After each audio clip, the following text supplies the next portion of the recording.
Hello friends. Previous lectures में हमने देखा था प्रेपोजिशन क्या होते हैं और ये जो प्रेपोजिशन है इसका रेफरेंस लेके हम कंपाउंड स्टेटमेंट कैसे फॉर्म कर सकते हैं। तो ये सारी चीज़ें हमने प्रीवियस लेक्चर्स में देखी थी। तो आप हमारे प्रीवियस लेक्चर्स को देख सकते हैं, इनका लिंक हमने डिस्क्रिप्शन में डाल दिया है। अभी हम देखने वाले हैं कि प्रेपोजिशन ये जो टॉपिक होता है इस पर किस टाइप के क्वेश्चन आपको पूछे जा सकते हैं। तो बेसिकली तीन टाइप के क्वेश्चन होते हैं जो आपको पूछे जा सकते हैं।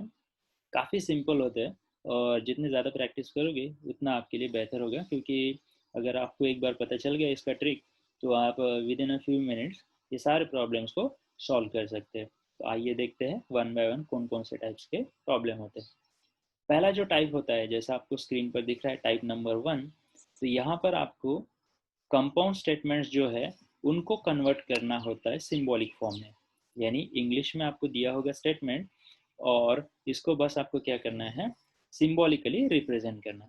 अब ऐसा करने के लिए आपको ये जो कंपाउंड स्टेटमेंट बने हैं तो ये कौन से स्टेटमेंट यानी प्राइमरी या एटॉमिक स्टेटमेंट से बने हैं, तो उसका सिंबॉलिक नोटेशन भी यहाँ पर दिया होता है। तो जैसे हमारा कंपाउंड स्टेटमेंट है called as a Mohan is rich but happy. तो ये बनाने के लिए इन्होंने दो प्राइमरी स्टेटमेंट का इस्तेमाल किया है। जैसे P means Mohan is rich और दूसरा है Q means Mohan is happy. Now अब आपको करना क्या होगा, तो इसको सिंपली सिंबॉलिकली रिप्रेजेंट करना होगा। अब ये रिप्रेजेंट करने के लिए आपको ध्यान देना होगा कि ये सारे कंपाउंड स्टेटमेंट फॉर्म करने के लिए कौन कौन से लॉजिकल कनेक्टिव्स का इस्तेमाल किया गया। इनका सिंबॉलिक नोटेशन आप स्क्रीन पर देख सकते हैं। कि जैसे निगेशन होता है आपका, कंजंक्शन होता है, डिसजंक्शन होता है। डिसजंक्शन के दो टाइप्स होते हैं, इंक्लूसिव और एक्सक्लूसिव और ये है आपका कंडीशनल, ये है बाई कंडीशनल। तो आपको आइडेंटिफाई करना होगा कि कौन सा लॉजिकल कनेक्टिव यहाँ पर इस्तेमाल किया गया। तो अभी हम यहाँ पर देखते हैं कि सपोज हमारे पास ये पहला स्टेटमेंट है, Mohan is rich but happy. तो यहाँ पर आप चेक करो कि यहाँ पर दो कनेक्टिव सॉरी दो स्टेटमेंट को इस्तेमाल किया गया। तो पहला स्टेटमेंट है मोहन इज रिच, तो यहाँ पर पी का मतलब है मोहन इज रिच, तो ये पी स्टेटमेंट आपको यहाँ पर यूज करना होगा। ठीक है। दूसरा जो स्टेटमेंट है वो है हैप्पी लिखा है, in the sense Mohan is happy, तो ये है सिंपल क्यू। अब सवाल आता है कि ये दोनों को कैसे कनेक्ट किया गया है। तो यहाँ पर आप देख सकते हैं बट, तो बट रिप्रेजेंट करता है कंजंक्शन, बराबर। तो आपने क्या किया होगा, एक तो एंड बट वाइल ये सारे इक्विवेलेंट है, तो यहाँ पर इन्होंने यूज किया है बट। तो आप क्या करोगे, इस स्टेटमेंट को इस तरीके से लिखोगे, सो पी एंड क्यू। तो ये होगा simple answer for the statement 1। दूसरा यहाँ पर आपको पूछा गया है Mohan is poor but happy. Mohan is poor but happy, तो यहाँ पर क्या हो रहा है, तो आपको फाइंड आउट करना होगा कि कौन से स्टेटमेंट का इस्तेमाल किया गया। तो हमें मोहन इज रिच दिया है लेकिन पूछा गया है मोहन इज पुअर, तो रिच का उल्टा क्या होता है, पुअर। तो यहाँ पर हमें अप्लाई करना होगा निगेशन, बराबर। तो हम क्या करेंगे, यहाँ पर लिखेंगे निगेशन, निगेशन पी। ओके, तो इससे हमें मिल जाएगा मोहन इज पुअर। अगेन दूसरा स्टेटमेंट क्या है, मोहन इज हैप्पी। तो मोहन इज हैप्पी यानी क्यू एज इट इज आएगा आपका। ठीक है, तो ये क्यू है। और अगेन आप ध्यान से देख सकते हो यहाँ पर उन्होंने अप्लाई किया है बट। तो बट यानी क्या होता है, अगेन आपका एंड आएगा। So but while and represent conjunction, तो ये है आपका सिंपल सा answer, Mohan is poor but happy. Now अब यहाँ पर पूछा गया Mohan is neither rich nor poor, बराबर। Neither rich nor poor, neither nor generally क्या रिप्रेजेंट करता है, कंपलसरी, ये भी हो नहीं रहा है और दूसरा भी नहीं हो रहा है। तो यहाँ पर पूछा गया नाइदर रिच यानी क्या है, मोहन इज पुअर। तो जो थोड़ी देर पहले हमने लिखा था वो स्टेटमेंट यहाँ पर आ जाएगा फिर से, that is negation of P. So Mohan is neither rich nor poor. अब पुअर के लिए क्या होगा, तो यहाँ पर दिया गया है, यहाँ पर पुअर नहीं है, नाइदर हैप्पी यहाँ पर होना चाहिए। ठीक है, तो Mohan is neither rich nor happy. So nor happy के लिए अगेन हमें क्या अप्लाई करना होगा, हमें अप्लाई करना होगा निगेशन क्यू। तो ये है सिंपल निगेशन क्यू।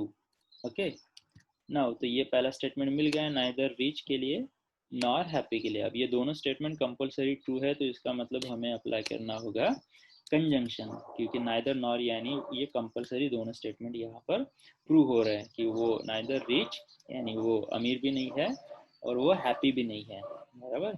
और जो लास्ट वन स्टेटमेंट है वो काफ़ी सिंपल है। तो यहाँ पर बेसिकली दो लॉजिकल कनेक्टिव्स उन्होंने यूज़ किए, एक है और दूसरा है एंड, बराबर। तो यहाँ पर ये तीन प्राइमरी स्टेटमेंट आप देख सकते हो, Mohan is poor, Mohan is both rich and unhappy. तो सबसे पहले हम देख लेते हैं मोहन इज पुअर। तो हमारा जो स्टेटमेंट था मोहन इज रिच दिया था, तो वो पी एज इट इज लिखेंगे, लेकिन पुअर पूछा गया इसलिए यहाँ पर आएगा टिल्ड साइन, यानी ये स्टेटमेंट हमारा मिल गया, मोहन इज पुअर। और अब और के लिए हमें यूज करना होगा ये वाला और, कॉल्ड एज इंक्लूसिव और, बराबर। तो इंक्लूसिव और यानी क्या होता है आपका डिसजंक्शन होता है। और अब यहाँ पर आ गया मोहन इज पुअर और he is rich and unhappy. Okay, तो यहाँ पर अभी दो पूछे गए, तो इसको हम क्या करेंगे ब्रैकेट में लिखेंगे, ठीक है। इसको ब्रैकेट में लिखेंगे और क्या पूछा गया, मोहन इज रिच यानी वो अमीर है, तो गिवन स्टेटमेंट वही है, मोहन इज रिच, और ये है एंड, तो एंड के लिए हमें अगेन यूज करना होगा कंजंक्शन। तो कंजंक्शन के लिए ये पिरामिड सिंबल, और यहाँ पर पूछा गया मोहन इज अनहैप्पी, तो हमारा स्टेटमेंट क्या है, Mohan is happy, Q means Mohan is happy, तो हम क्या लिखेंगे, मोहन इज अनहैप्पी के लिए निगेशन क्यू। तो ये होगा हमारा solution for the problem Mohan is poor. तो ये हो गया मोहन इज पुअर और he is both rich and unhappy. Second type में क्या होता है, अगेन सेम पैटर्न, कि कंपाउंड स्टेटमेंट फॉर्म करने के लिए कौन से प्राइमरी स्टेटमेंट यूज किए हैं उनका सिंबॉलिक नोटेशन दिया होगा। जैसे आई एम बोर्ड का मतलब पी है, क्यू का मतलब है I am waiting for hour, और आर का मतलब है there is no bus. Now अभी आपको करना क्या होता है, तो आपको जो सिंबॉलिक नोटेशन दिया है, पहले स्टेट में आपको दिया था इंग्लिश में सेंटेंस, अब यहाँ पर आपको दिया है सिंबॉलिक नोटेशन, और इसको क्या करना है, आपको रिप्रेजेंट करना है इन अ ग्रामेटिकली करेक्ट स्टेटमेंट। तो आइए अभी हम ट्राई करते हैं। तो जो पहला है वहाँ पर क्या लिखा है, तो ये लॉजिकल कनेक्टिव्स कौन सा इस्तेमाल किया गया है, तो ब्रैकेट के अंदर जो है वो है इंक्लूसिव और, ये जिसको हम कंजंक्शन डिसजंक्शन बोलते हैं, और जो दूसरा है वो है कंडीशनल। तो इफ दिस देन दिस, तो हमें यहाँ पर कंडीशनल के लिए इफ देन अप्लाई करना होगा, और यहाँ पर और अप्लाई कर सकते हैं। तो अभी हम देखते हैं, तो पहला स्टेटमेंट, इसको हम पहले ब्रैकेट को सॉल्व कर लेते हैं। तो यहाँ पर क्या है, क्यू है, बराबर, क्यू का मतलब है I am waiting for 1 hour, तो ये है आपका statement, I am waiting for 1 hour, और ये क्या रिप्रेजेंट करेगा, और, बराबर। तो और के लिए अप्लाई कर दो और आर का मतलब क्या है, देयर इज नो बस, ओके, देयर इज नो बस। तो ये हो गया हमारा स्टेटमेंट। नाउ तो ये ब्रैकेट हमने सॉल्व कर लिया है।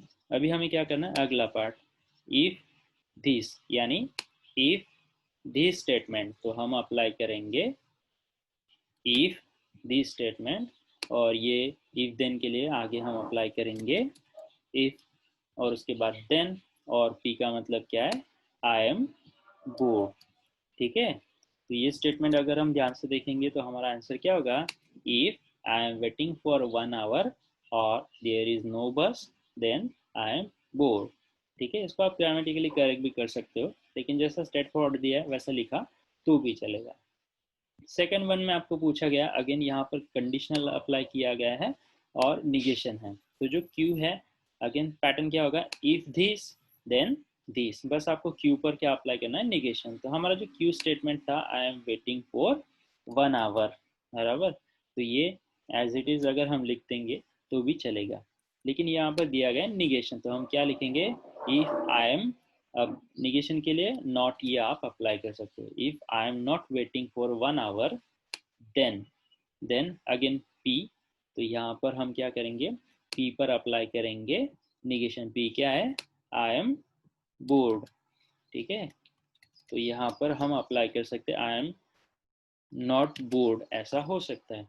तो हमें मिल गया पहला statement negation Q, I am not waiting for 1 hour, और निगेशन पी मिल गया आई एम नॉट बोर्ड। बस अभी हमें कंडीशनल के लिए क्या अप्लाई करना होगा, इफ देन, तो यहाँ पर हम अप्लाई करते हैं इफ दिस देन दिस। तो कितना आसान है इसको फाइंड आउट करना। तो यहाँ पे क्या लिखा है, if I am not waiting for 1 hour then I am not bored. तो ये आप कर सकते हो।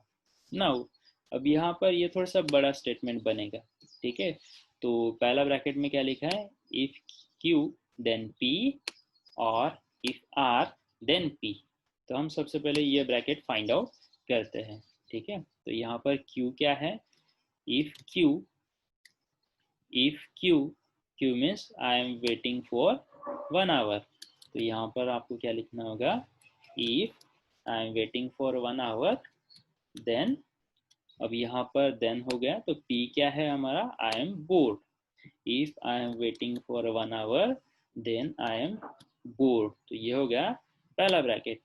नाउ इसके बाद हमें अप्लाई करना होगा और, तो ये रहा हमारा और अगेन यहाँ पर क्या है, इफ देन अप्लाई किया है। सो अगेन हमें लिखना होगा इफ अब आर की वैल्यू क्या है, देयर इज नो बस, इफ देयर इज नो बस। ओके, जैसा दिया है वैसा आप सिंपल नोट डाउन कर सकते हो। If there is no bus then again I am bored. Okay, then again I am bored then. Okay, तो ये रहेगा हमारा स्टेटमेंट इस एग्जाम्पल के लिए।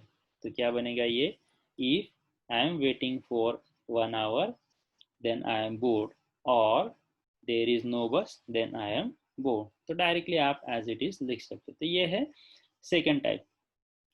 तीसरा जो टाइप होता है, इसमें आपको क्या दिया जाता है, डायरेक्टली कंपाउंड स्टेटमेंट आपको दिया जाता है और इसको सिंबॉलिक नोटेशन में रिप्रेजेंट करना है। अगर आपने टाइप 1 में देखा होगा, टाइप 2 में देखा होगा, तो वहाँ पे एटॉमिक स्टेटमेंट कौन से हैं, पी क्यू आर, वो सारे आपको दिए होंगे। इस टाइप में आपको ऐसा कुछ भी नहीं दिया है, यानी आपको खुद ही आइडेंटिफाई करना होगा कि कौन सा एटॉमिक स्टेटमेंट है, कितने एटॉमिक स्टेटमेंट है, और उनका नोटेशन भी आप ही को डिसाइड करना है। तो जैसे ये है पहला statement, Gopal is intelligent and rich.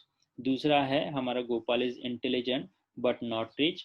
तीसरा है हमारा गोपाल इज आइदर इंटेलिजेंट और रिच। तो अभी हम देखते हैं। तो ध्यान से देखा जाए तो यहाँ पर दो ही एटॉमिक स्टेटमेंट है, एक है गोपाल इज इंटेलिजेंट और दूसरा है हमारा गोपाल इज रिच। तो यहाँ पर हम क्या करते हैं, P means Gopal is intelligent और दूसरा Q means Gopal is rich.